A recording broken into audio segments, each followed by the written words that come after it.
Well, it wasn't a 1-point game.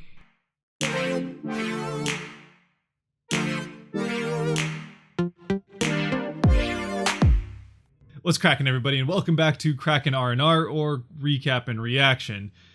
And this one is, I think, definitely one that a lot of us Kraken fans will be happy to put behind us rather quickly. Fortunately, at least, we will be able to do that as the Kraken play the second half of the back-to-back in New Jersey tomorrow night.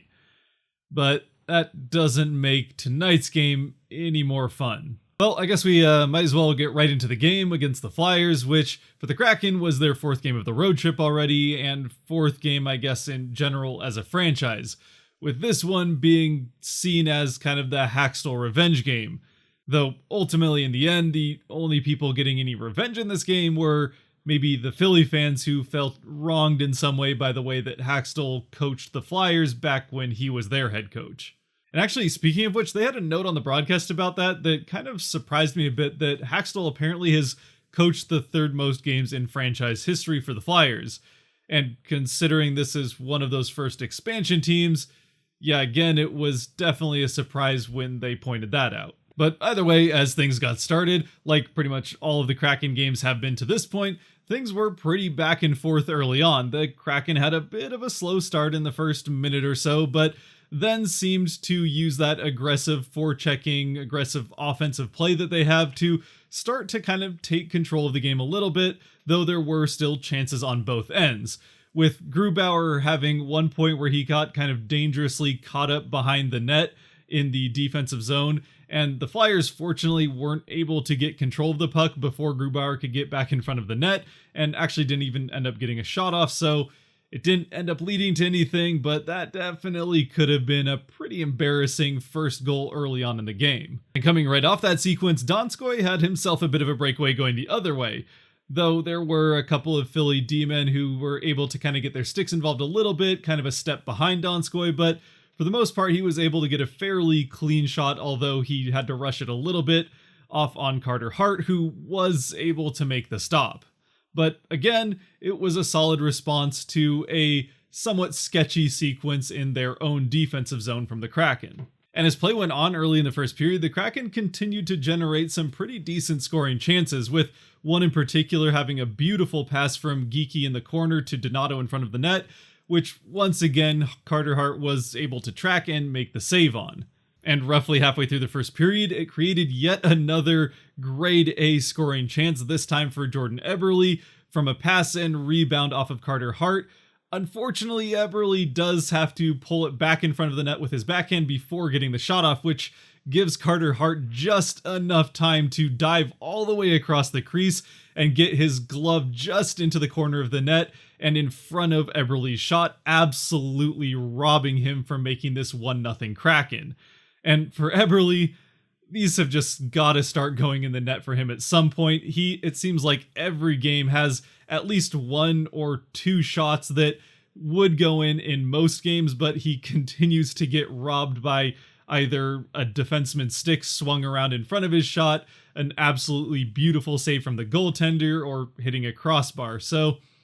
he's at least in the right position at the right times. He's just got to get that puck to find its way into the net, which can definitely be easier said than done a lot of times in the NHL. Unfortunately for the Kraken, though, it was largely because of this, again, absolutely highlight reel save from Carter Hart, who, I guess, silver lining for Silvertips fans anyway, where he used to play, did have an absolutely incredible game, and if it's any sign of things to come, looks like he could be on track to have that bounce back season that he needs to have for the Flyers.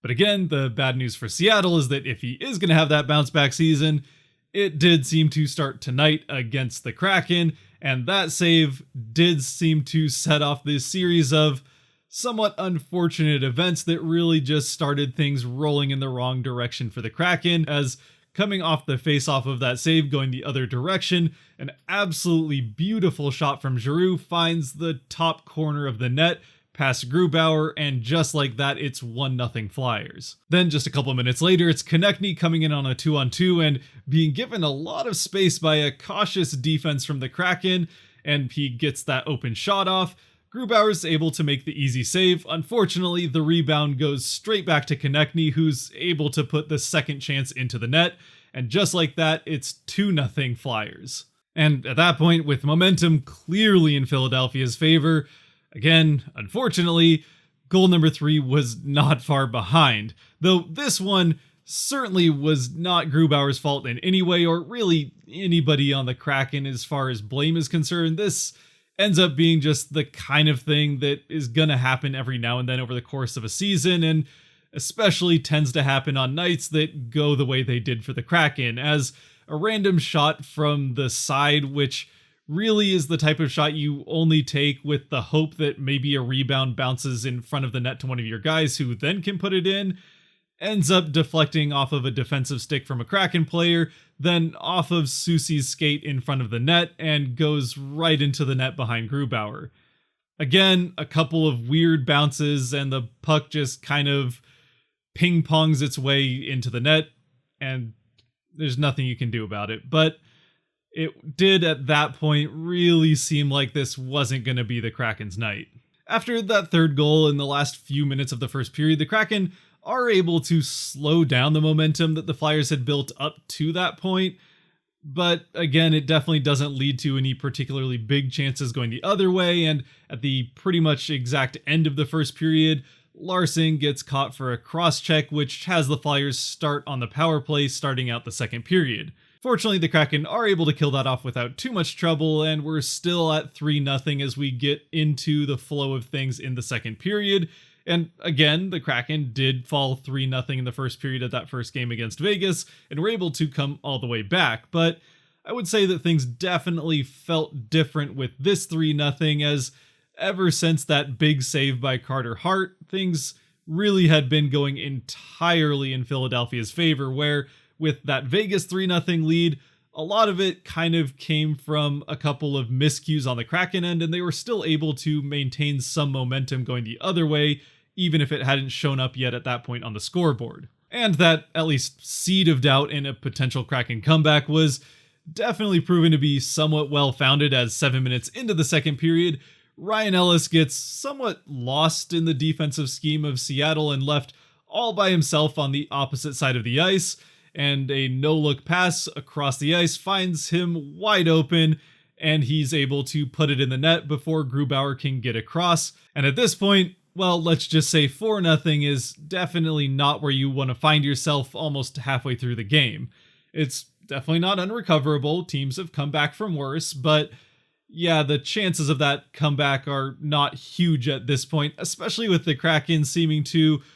almost just beat themselves at this point, which isn't to take anything away from the Flyers. They played an absolutely solid game of their own. It just so happened that that solid game from the Flyers came on the same night that the Kraken were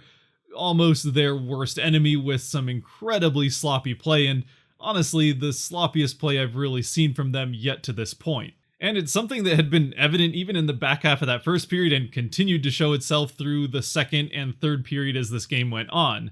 And it wasn't just the sloppy defense, losing guys, letting them be wide open like Ellis was on this fourth goal, or letting guys come into the offensive zone pretty much free, playing overly cautiously defensively and letting them get those free shots off, which lead to the rebounds, which lead to goals like Konechny's on that third goal. It was also very evident on the offensive end, where the passing was, well, just about as bad as it could have been, with what seemed like almost 2 of every 3 passes the Kraken made trying to move up the ice either went to absolutely nobody or found the stick of a Flyers player, which is definitely not what you want. And sure, yes, granted, an errant pass here and there is bound to happen, especially for a new team like the Kraken, who, again, are still very much getting used to playing with each other, even for the lines who have played a fair amount with each other over the last couple of months. That's still not a super long time in hockey time, so those things are bound to happen, and throughout the first few games, especially that Vegas game, we saw some of that happening, which led to some odd man breakaways, and it had been getting better over these last couple of games, even to a point where I was able to pretty much point out when a bad turnover happened or a bad pass. But with this game, it was so many and so frequent that I honestly, if I wanted to, couldn't even have kept up with who was making the bad passes and who who was making the bad turnovers, as it may as well have been every player on the team at some point, and again was just happening so frequent and so fast that it was impossible to keep up with, which is really not going to put your goaltender in particularly great positions. Which is exactly all what led to, very shortly after that fourth goal was scored, a bad pass leading to an odd man breakaway, soft defense leading to an easy shot, and just like that, another one gets past Grubauer, and it's 5-0 Flyers about halfway through the second period. Even at that though, and putting aside all of the stuff that went wrong for the Kraken in front of Grubauer that led to the shot in the first place, if you put this one fully on him, it's still maybe 1.5 of the 5 goals that I think you can really say were his fault, as this ultimately comes down to just sloppy play, letting way too many solid scoring chances up for the Flyers. And for you newer fans who might not be used to seeing a goaltender get pulled halfway through the game who isn't injured,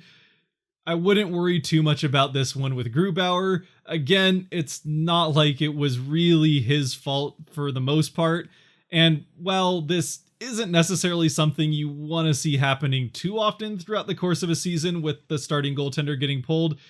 it also isn't necessarily super uncommon throughout the league and is something that just about every goaltender, or at least starting goaltender, is gonna have happen at least once or twice throughout the course of a full season. Ultimately, this is just something that happens in hockey every now and then that is more of a way of the team protecting that goaltender from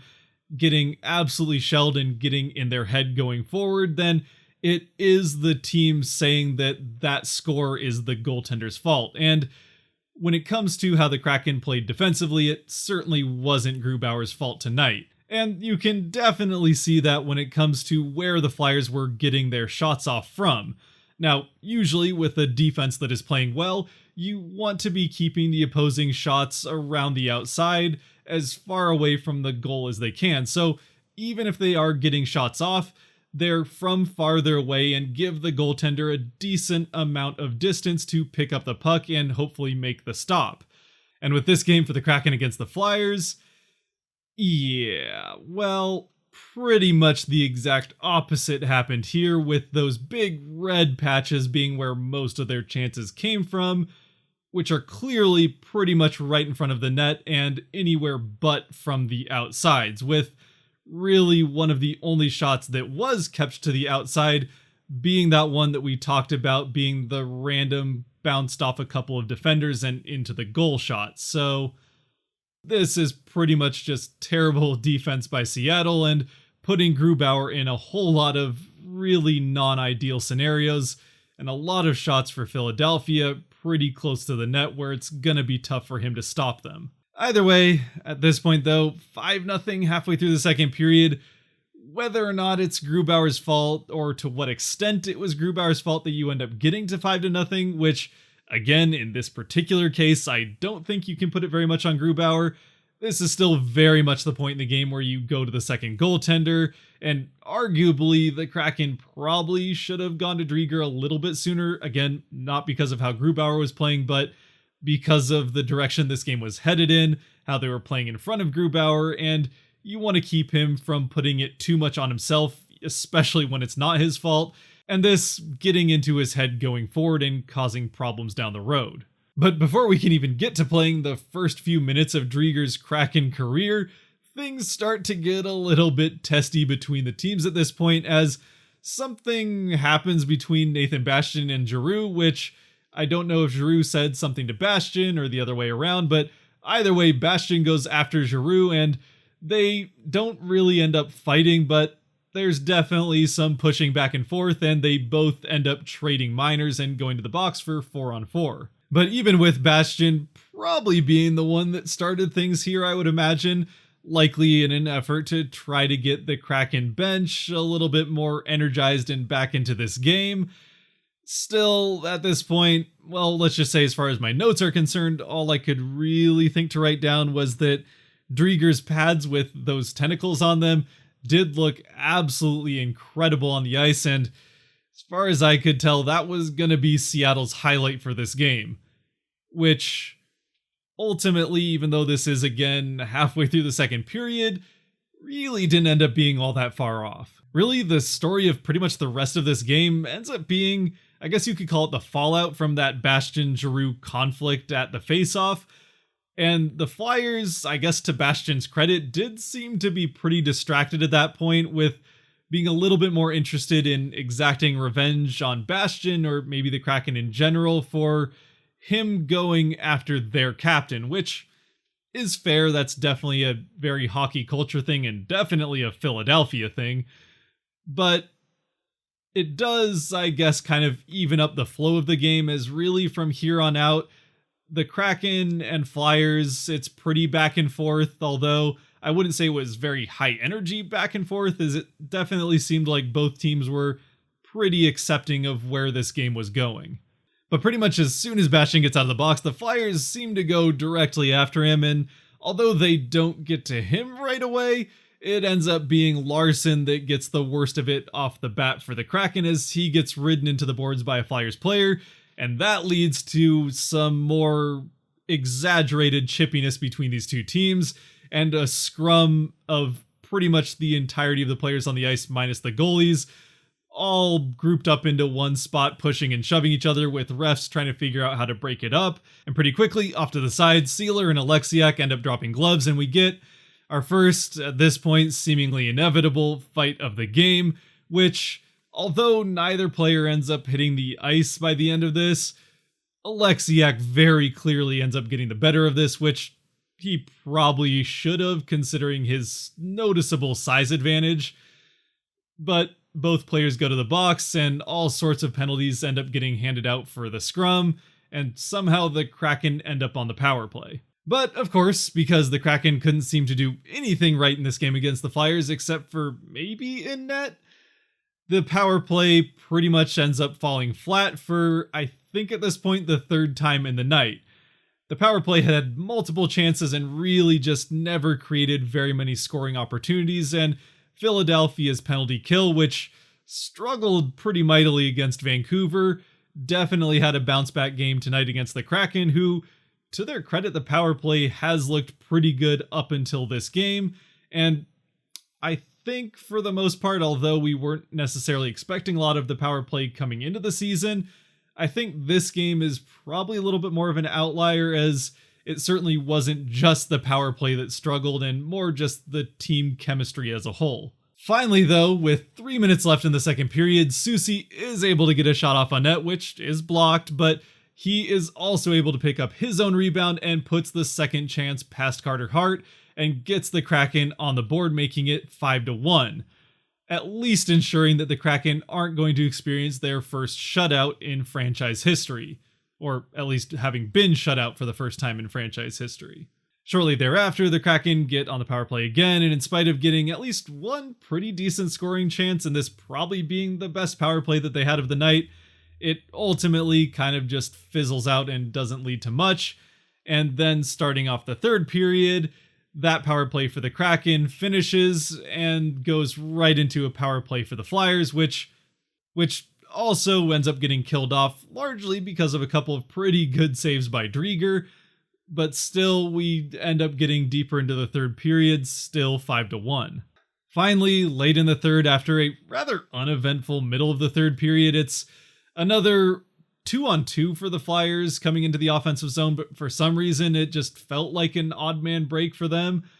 largely because of the, again, still overly cautious defensive play by the Kraken that lets off another pretty free shot from the Flyers that turns into another rebound that turns into another goal. And well, maybe you could say that you'd like to see Drieger control that rebound a little bit more, which I guess you could also say for that second goal that Grubauer let in on Konechny early on. It's a pretty tough one to put on Drieger, especially with the way the defense played in front of him. Either way, at this point, it's a relatively meaningless goal, as it's 6-1 late in the third period, and really all that's left is for the Flyers to try to exact revenge on Bastion for what he did to their captain early on, which eventually they're able to do as Bastion ends up in a fight, but shies away pretty quickly and ends up just basically getting pummeled against the glass.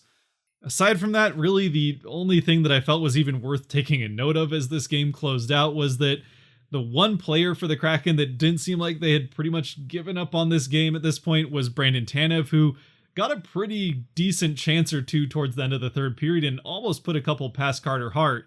which would have been pretty fun to see, especially considering he would have then been 4 goals in 4 games, but he does finally fall off of that 82 goal pace on the season, at least for now. I mean, probably for good, but still. So with this game as a whole, I think we've pretty much covered everything we need to here. Again, ultimately, this just pretty much comes down to the Kraken playing just very sloppy in pretty much all aspects of the game, especially passing on the forward end not being anywhere near where it needs to be, and them really at points looking like they're playing together for the first time at all in any way, which maybe in some ways has something to do with the fact that this was the first time that they decided to mix things up on the first line and continued to mix things up on the second, third, and fourth. But still, that does not excuse the amount of sloppy passing that they had in this game to any extent. Maybe a little bit of it, but not the amount that they had. On the defensive end, it was more of this cautious kind of skate back and try and take away passes while allowing shots defense that we've kind of seen throughout a lot of these games early on, so that wasn't necessarily a new thing, but it definitely came back to bite the Kraken in a big way during this game. And again, we talked about the Grubauer situation and how he was pretty much just left out to dry by the defense tonight.